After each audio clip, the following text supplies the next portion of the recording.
Hi friends, welcome to the video.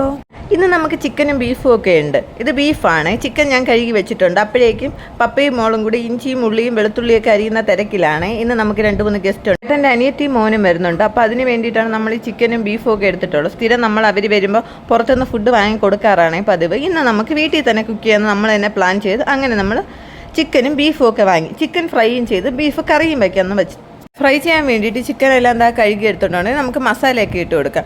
സാധാ മസാലയൊക്കെ തന്നെയാണ് ഇട്ട് കൊടുക്കാം. മഞ്ഞപ്പൊടി, മുളക് പൊടി, ഇഞ്ചി വെളുത്തുള്ളി പേസ്റ്റ്, പെരുംജീരകം, ഇതൊക്കെ ഞാൻ ഇട്ട് കൊടുക്കാറുണ്ട്. ഇതങ്ങനെ ഇട്ട് കൊടുത്ത് ചിക്കൻ മസാലയൊക്കെ ഇട്ട് കൊടുത്തിട്ടുണ്ട്. ഇത് നന്നായിട്ട് ഞാൻ കൈ വെച്ച് കുഴച്ച് കൊടുക്കും. ചേട്ടനും മാവയും കൂടെ അവരെ വിളിക്കാൻ വേണ്ടി പോയിട്ടുണ്ട്. അപ്പോഴേക്കും ഞാൻ ഇതെല്ലാം ഒന്ന് റെഡിയാക്കി വെക്കാമെന്ന് വിചാരിച്ചു. കുറച്ചെങ്കിലും നമ്മൾ റെഡിയാക്കി വെക്കാമല്ലോ. വൈകിട്ടായിട്ടുണ്ട് അവർ വന്നപ്പോൾ. വൈകിട്ടത്തെ ഫുഡ് ഉണ്ടാക്കാനുള്ള പ്രിപ്പറേഷനാണ് ഇതെല്ലാം. ഉച്ചയ്ക്ക് നമ്മളൊന്ന് ഫുഡ് കഴിച്ച് കഴിഞ്ഞിട്ടുണ്ടായിരുന്നു. അത് കഴിഞ്ഞപ്പോഴേക്കാണ് അവർ വരുന്നുണ്ടെന്ന് പറഞ്ഞത്. അപ്പോഴേക്കും ഞാൻ ചിക്കനിൻ്റെ ഫ്രൈ ചെയ്യാനുള്ള മസാലയെല്ലാം പുരട്ടി വെച്ച് നന്നായിട്ട് റാപ്പ് ചെയ്ത് വെക്കാമെന്ന് വിചാരിച്ചു. ഇത് നമ്മൾ നേരെ ഫ്രീസറിലല്ല ഞാൻ വെക്കാറ്. 2 ദിവസം ഇരിക്കണമെങ്കിൽ മാത്രം ഫ്രീസറിൽ വെച്ചാൽ മതി. ഇനി ഞാൻ നേരെ കൊണ്ട് ഫ്രിഡ്ജിൻ്റെ താഴത്തെ റോയിൽ വെക്കും. അത് നന്നായിട്ട് മസാലയൊക്കെ പിടിച്ച് വരട്ടെ. അപ്പോഴേക്കും നമ്മുടെ ബീഫൊക്കെ റെഡിയായി വന്നിട്ടുണ്ട്. ബീഫ് റെഡിയായിരുന്നല്ലോ. ബീഫ് ഞാൻ കഴുകിയെടുത്ത് വന്നിട്ടുണ്ട്. അപ്പോഴേക്കും താണ്ട് അവരും വന്നിട്ടുണ്ടായിരുന്നു.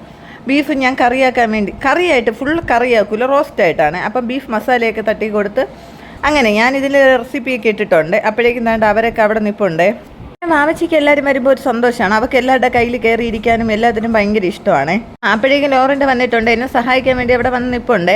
എല്ലാം ചെയ്ത് സഹായിച്ചുകൊണ്ട് നിൽക്കുകയാണ്. അപ്പോഴതാണ് ജെർവിനും ബാവയെല്ലാം വന്നിട്ട് വീഡിയോയിൽ വന്ന് നിൽപ്പുണ്ട്. എല്ലാം ഞാൻ ആ സമയം കൊണ്ട് ബീഫെല്ലാം കുക്കറിലാക്കി അടുപ്പിൽ വെച്ചിട്ടുണ്ട്. അടുപ്പിൽ വെച്ചിട്ട് ഞാൻ നേരെ ഹാളിലോട്ട് പോയി. ഹാളിൽ പോയപ്പോൾ എന്താണ്ട് എല്ലാവരും ഇവിടെ നിന്ന് വർത്തമാനം പറഞ്ഞുകൊണ്ടിരിക്കുന്നത്. ചേട്ടൻ ഫോണിൽ കുത്തിക്കൊണ്ടിരിക്കുന്നു. ഇവരെല്ലാം ക്രിക്കറ്റ് കണ്ടുകൊണ്ടാണ് ഇരിപ്പുള്ളത്.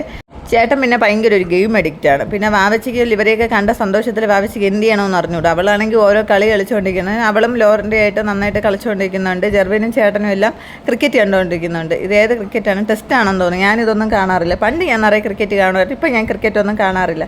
അങ്ങനെ ഞാൻ കുറേ നേരം ഇവരുടെ കളിയൊക്കെ കണ്ടുകൊണ്ടിരുന്നപ്പോഴേക്കും ചിക്കൻ ഫ്രൈ ചെയ്യാനുള്ള ടൈം ആയിട്ടുണ്ട്. അപ്പം ഞാൻ നേരെ ഇപ്പോൾ ചിക്കൻ ഫ്രൈ ചെയ്യാൻ വേണ്ടി വെച്ചിട്ടുണ്ട്.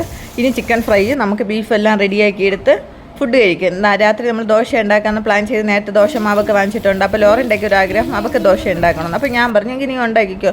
അങ്ങനെ ലോറിൻ്റെ ദോശ ഉണ്ടാക്കി. ഞാൻ ബീഫ് കറിയൊക്കെ വെച്ചു. ചിക്കൻ ഫ്രൈ റെഡിയായി. അങ്ങനെ ഇതാണ്ട് എല്ലാവരും ഫുഡ് കഴിക്കാൻ വേണ്ടി ഇരുന്നിട്ടുണ്ട്. ബീഫ് കറി ദോശയ്ക്ക് എടുത്തിട്ടില്ലായിരുന്നേ. കാരണം എല്ലാവർക്കും സാമ്പാറും ഫ്രൈയും മതി എന്ന് പറഞ്ഞുകൊണ്ട് തന്നെ നമ്മൾ ബീഫ് കറി എടുത്തിട്ടില്ലായിരുന്നു. അങ്ങനെ എല്ലാവരും സാമ്പാറും ചിക്കൻ ഫ്രൈയും ദോശയും വെച്ച് നന്നായിട്ട് കഴിക്കുന്നുണ്ട്. അപ്പോൾ പിന്നെ ബായ്.